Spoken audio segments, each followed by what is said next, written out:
ಓಂ ಗುರುಭ್ಯೋ ನಮಃ. ಬಂಧುಗಳೇ, ನಿಮಗೆಲ್ಲ ಗೊತ್ತು, ಒಂದು ವರ್ಷದಲ್ಲಿ 12 ಅಮಾವಾಸ್ಯೆ ಇರುತ್ತೆ, 12 ಪೌರ್ಣಿಮೆಗಳು ಇರುತ್ತೆ. ಆಮೇಲೆ ಪ್ರತಿಯೊಂದು ಅಮಾವಾಸ್ಯೆಗೂ ಮತ್ತು ಪ್ರತಿಯೊಂದು ಪೌರ್ಣಿಮೆಗೂ ನಮ್ಮ ದೇಶದಲ್ಲಿ ಒಂದೊಂದು ಹಬ್ಬವನ್ನ ಆಚರಿಸಲಾಗುತ್ತೆ. ಅದರ ಹಿಂದೆ ಒಂದೊಂದು ಕಾರಣವೂ ಕೂಡ ಇದೆ.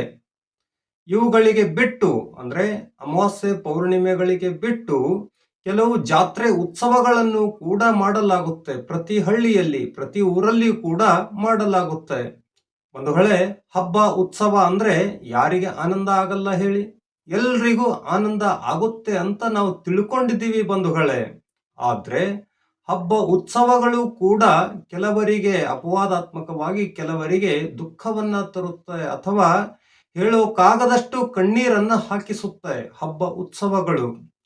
ಅದು ಯಾರಿಗೆ ಅಂತ ನಿಮ್ಗೆ ಗೊತ್ತು ಇರಬಹುದು ಕೂಡ, ಇರದಿದ್ರೂ ಕೂಡ ನನ್ನ ಪ್ರಕಾರ ಅದು ಯಾರಿಗೆ ತರುತ್ತೆ ದುಃಖ, ಹಬ್ಬ ಉತ್ಸವಗಳು ಯಾರಿಗೆ ದುಃಖ ತರುತ್ತೆ ಕೇಳಿ. ಒಮ್ಮೆ ದೀಪಾವಳಿ ಹಬ್ಬ ಬಂದಿರುತ್ತೆ. ನಿಮ್ಗೆ ಗೊತ್ತು ಬಂಧುಗಳೇ, ದೀಪಾವಳಿ ಹಬ್ಬವನ್ನ ಎಲ್ಲ ಹಬ್ಬಗಳಿಗಿಂತ ಜೋರಾಗಿ ಸಡಗರದಿಂದ ಆಚರಣೆ ಮಾಡಲಾಗುತ್ತೆ ನಮ್ಮ ದೇಶದಲ್ಲಿ.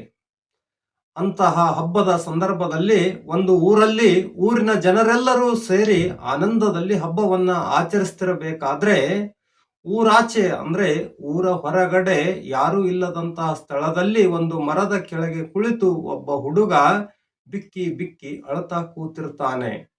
ಮುಂಜಾನೆಯ ಸಮಯ ಇರುತ್ತೆ.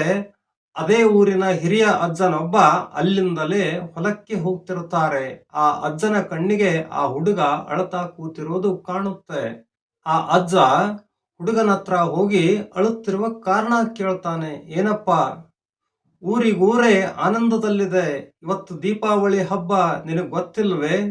ಊರಿಗೂರೇ ಆನಂದದಲ್ಲಿರಬೇಕಾದ್ರೆ ನೀನ್ಯಾಕೆ ಹೀಗೆ ಒಂದೇ ಸಮನೆ ಬಿಕ್ಕಿ ಬಿಕ್ಕಿ ಅಳ್ತಿದ್ದೀಯಾ ಅಂತ ಕೇಳ್ತಾನೆ ಅಜ್ಜ. ಆನಂದದಲ್ಲಿರಬೇಕಾದ ನೀನು ದುಃಖದಲ್ಲಿರಲು ಕಾರಣ ಏನು ಅಂತ ಕೇಳಿದ್ದಕ್ಕೆ ಹುಡುಗ ಹೇಳ್ತಾನೆ, ಯಾವ ಕಾರಣಕ್ಕೆ ನಾನು ಆನಂದ ಪಡ್ಲಿ ಅಜ್ಜ, ಅದಾದ್ರೂ ಹೇಳು.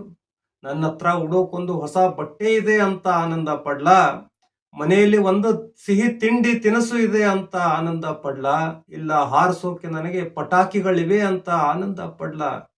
ಯಾವ ಕಾರಣಕ್ಕೆ ಆನಂದ ಪಡ್ಲಿ ಹೇಳು? ನಾನು ಬರೀ ಹಬ್ಬ ಇದ್ರೆ ಸಾಕ? ಹಬ್ಬದ ಆಚರಣೆಗಾಗಿ ನನ್ನ ಹತ್ರ ಏನು ಬೇಡವಾ ಅಜ್ಜ? ಯಾವ ಕಾರಣಕ್ಕಾಗಿ ಆನಂದ ಪಡ್ಲಿ ಅಂತ ಹುಡುಗ ಕೇಳ್ತಾನೆ. ಹುಡುಗ ಈ ರೀತಿ ಕೇಳಿದ್ದಕ್ಕೆ ಅಜ್ಜ ಹೇಳ್ತಾನೆ, ಅವೆಲ್ಲ ಇಲ್ದಿದ್ರೆ ಏನಾಯ್ತು?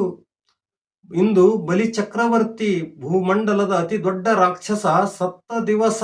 ಅದಕ್ಕಾದ್ರೂ ನೀನು ಸ್ವಲ್ಪ ಆನಂದ ಪಡ್ಲೇಬೇಕಲ್ಲ ಅಂತ ಅಜ್ಜ ಹೇಳ್ತಾನೆ. ಆಗ ಹುಡುಗ ಏನ್ ಹೇಳ್ತಾನೆ ಕೇಳಿ. ಸರಿ ಅಜ್ಜ, ಅದನ್ನು ಹೇಳ್ತೀನಿ ಕೇಳು. ನೀ ಹೇಳಿದ ಪ್ರಕಾರ ಬಲಿ ಚಕ್ರವರ್ತಿ ಸತ್ತದ್ದಕ್ಕೆ ನಾ ಆನಂದ ಪಡಬೇಕು ಇವತ್ತು. ಆದ್ರೆ ನಿನಗೆ ಇನ್ನೊಂದು ವಿಷಯ ಗೊತ್ತಿಲ್ವಲ್ಲ? ಇವತ್ತಿನ ದಿನಾನೇ ನನ್ನನ್ನ ಹೆತ್ತವಳು ನನ್ನನ್ನ 7 ವರ್ಷದ ಮುಂಚೆ ಬಿಟ್ಟು ಹೋದಳಲ್ಲ. ಅವಳಿಗಾಗಿ ಅಳಲೋ ಇಲ್ಲ ಆ ರಾಕ್ಷಸ ಸತ್ತಿದ್ದಕ್ಕೆ ನಗಲೋ, ಅದು ನೀ ಹೇಳು ಅಜ್ಜ ಅಂದಿದ್ದಕ್ಕೆ ಅಜ್ಜನ ಕಣ್ಣಲ್ಲೂ ಕೂಡ ನೀರು ಬರೋಕ್ ಆರಂಭ ಆಗುತ್ತೆ ಬಂಧುಗಳೇ, ನಿಮ್ಮ ಗಮನಕ್ಕೆ ಬಂದಿರಬಹುದು ಅನ್ಕೊಳ್ತೀನಿ. ಹಬ್ಬಗಳು ಯಾರಿಗೆ ದುಃಖ ತರುತ್ತೆ, ಯಾರಿಗೆ ಆನಂದ ತರುತ್ತೆ ಅನ್ನೋದು ನಿಮ್ಮ ಗಮನಕ್ಕೆ ಬಂದಿರಬಹುದು ಅಂತ ನನಗನಿಸುತ್ತೆ. ಧನ್ಯವಾದಗಳು.